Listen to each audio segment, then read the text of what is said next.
तो दोस्तों, अगर आपको भी लगता है कि दौड़ने से फैट लॉस होगा या वेट लूज होगा, तो ये आपकी बहुत बड़ी गलतफहमी है। आइए मैं आपको दिखाता हूं 4 ऐसी मिस्टेक्स जो हम जिम के अंदर जब आप वेट लॉस या फैट लॉस कर रहे हैं तो हम अक्सर करते हैं। क्योंकि मैं एक फैट लॉस स्पेशलिस्ट बोल सकते हो, या आप पिछले मेरे वीडियोस के अंदर जाके इंस्टाग्राम पे देख सकते हैं कि हमने कितने सारे बच्चों के फैट लॉस या वेट लॉस किए हैं। तो इस टॉपिक को मैं बहुत अच्छे से आपको समझाना चाहता हूं। आप बड़े ध्यान से सुने ऐसी 4 मिस्टेक्स जो बिगनर्स या जो जिम ज्वाइन करने वाला जिसने वेट लॉस या फैट लॉस के लिए जिम ज्वाइन किया और वो करता है। तो दोस्तों, नंबर 1 जो एक बहुत ज्यादा ध्यान से सुनिएगा क्योंकि ये बहुत इंपॉर्टेंट है, लोग इस पर ध्यान नहीं देते।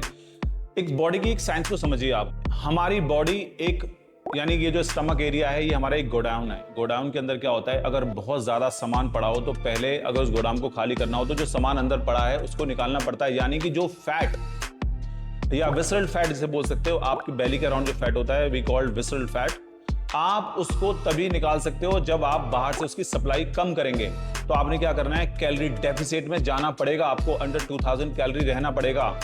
ये खास ध्यान रखना है। अगर जब तक आप बाहर की सप्लाई यानी कि उस फूड को, उस कैलोरी सरप्लस को नहीं रोकेंगे, तब तक आपका फैट लॉस जर्नी शुरू नहीं होगा। तो आप इसका खास ध्यान रखें कि आपको बाहर से सप्लाई को कम करना पड़ेगा और आपको जो बर्न एज है, यानी कैलोरी की जो बर्निंग एज है, यानी उसको बढ़ाना पड़ेगा। यानी कैलोरीज को आपको ज्यादा से ज्यादा बर्न करना पड़ेगा। चाहे आप दिन में स्टेप्स चलें 10,000, चाहे आप वेट ट्रेनिंग करें, स्ट्रेंथ ट्रेनिंग करें, एब्स करें, कार्डियोवास्कुलर ट्रेनिंग करें, आप कुछ भी करें, बट आपको कैलोरीज की जो इनटेक है उसको बाहर से कम करना पड़ेगा ही पड़ेगा। तो आप क्या कर सकते हैं, कैलोरी जो डेफिसिट में जाने के लिए आपको क्या करना है, आप एक मेजरमेंट के साथ 2000 कैलोरी के नीचे रहिए और आप देखेंगे आपको रिजल्ट मिलना शुरू हो जाएगा। दूसरी और इंपॉर्टेंट मिस्टेक, बड़े ध्यान से सुनना, क्योंकि ध्यान से इसलिए क्योंकि अगर आपने एक भी शब्द या एक भी कुछ भी छोड़ा तो आप हो सकता है वो मिस्टेक कर दें।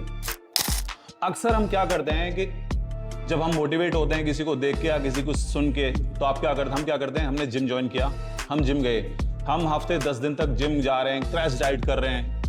ये बहुत बड़ी मूर्खता यानी कि फुलिशनेस बिल्कुल ना करें। आपको क्या करना है, ग्रेजुअली अपने आप को इंप्रूव करना है। जिम में जाके आपको क्या करना है, कंसिस्टेंसी इज द ओनली की। इधर यू आर गेनिंग और losing, fat loss, weight loss, muscle gain, कुछ भी, कंसिस्टेंसी आपको उसको बिल्कुल नहीं छोड़ना। जब आप कंसिस्टेंस रहेंगे तो हर हफ्ते आपको रिजल्ट मिलेगा। और आपने क्या करना है, ऐसे नहीं है कि आप हफ्ते भर आपने अच्छी डाइट करी फिर खा लिया, 10 दिन अच्छी डाइट करी फिर खा लिया, नहीं। चीट मील भी अलाउ नहीं है इसके अंदर। उसका मतलब चीट मील क्यों कह रहा हूं, तो हम क्या करते हैं, ऐसा लगता है हमने पता नहीं क्या कर लिया, अब हम चीट मील कर लेते हैं।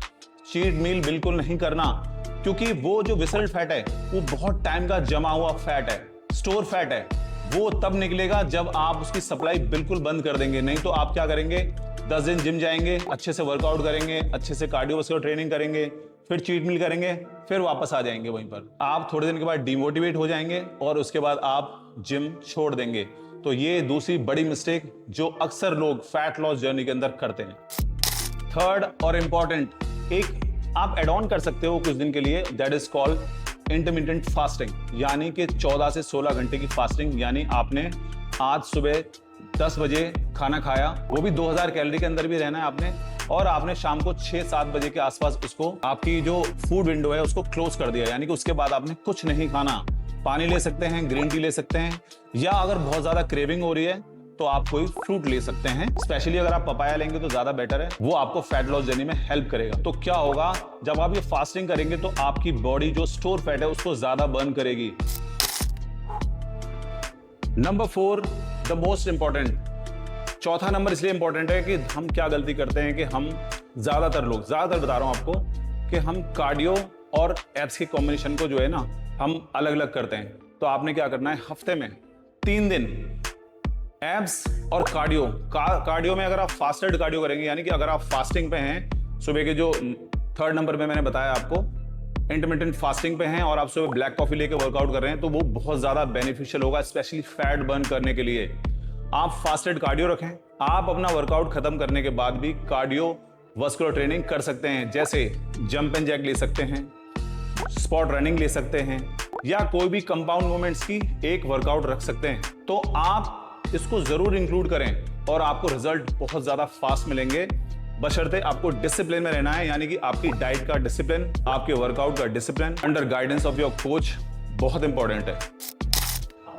तो दोस्तों ये थी फैट लॉस की 4 बड़ी मिस्टेक्स जो बिगिनर, इंटरमीडिएट और ज्यादातर लोग करते हैं। और डाइट के बारे में या वर्कआउट के बारे में आपको कुछ नॉलेज चाहिए तो आप कमेंट्स कर सकते हैं, आप मुझे फॉलो कर सकते हैं #Sudarshan Sharma fitness. Thank you.